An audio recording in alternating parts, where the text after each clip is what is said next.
غریب عورت مدینہ کی گلیوں میں چل رہی تھی۔ سردی کا موسم تھا، ہوا تیز چل رہی تھی۔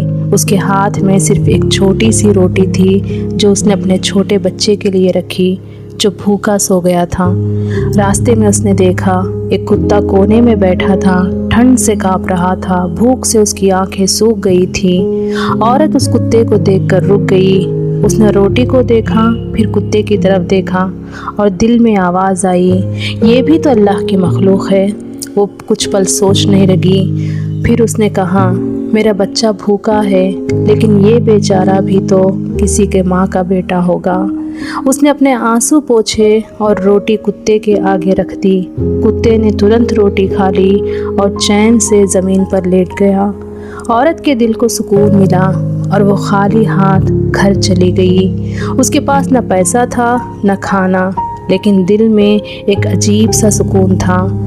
رات کو جب وہ سو رہی تھی، اس نے سپنے میں دیکھا ایک روشنی چمک رہی ہے، ایک فرشتہ کہتا ہے، اللہ تم سے راضی ہو گیا ہے کیونکہ تم نے اس کی مخلوق پر رحم کیا۔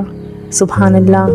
جیسے ہی صبح ہوتی ہے، دروازے پر دستک ہوتی ہے۔ ایک آدمی وہاں کھڑا ہو کر کہتا ہے، مجھے سپنے میں کہا گیا تھا کہ میں ایک نیک عورت کو کھانا دوں، اور اس نے پورے دن کا کھانا اس عورت کو دے دیا۔ عورت رو پڑتی ہے اور کہتی ہے، سبحان اللہ، سبحان اللہ۔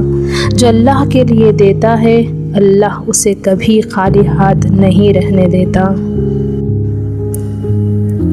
اس واقعے سے ہمیں یہی پتہ چلتا ہے، چھوٹی سی نیک کام بھی اللہ کے نزدیک بہت بڑی ہوتی ہے، چاہے وہ ایک روٹی ہی کیوں نہ ہو یا پھر ایک مسکراہٹ ہی کیوں نہ ہو۔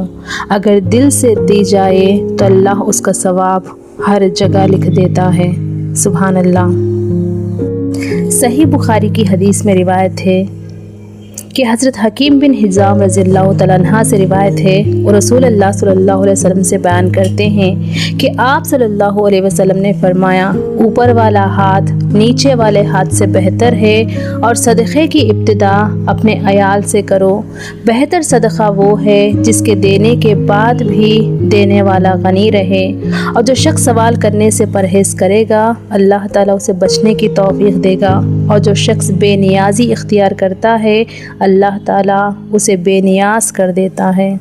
سبحان اللہ۔